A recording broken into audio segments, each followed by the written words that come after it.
Hey everyone, I'm going to show you how to fix if Temu won't open. If the Temu app won't open, so try these fixes. So first, force close and reopen the app. So swipe up from the app switcher and close it, then reopen it again and see if that works.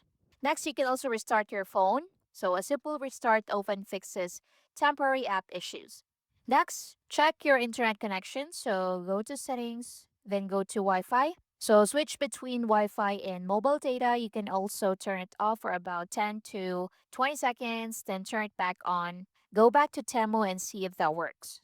You can then open a website to confirm your connection is working. Now, if that still doesn't work, you can reinstall the app.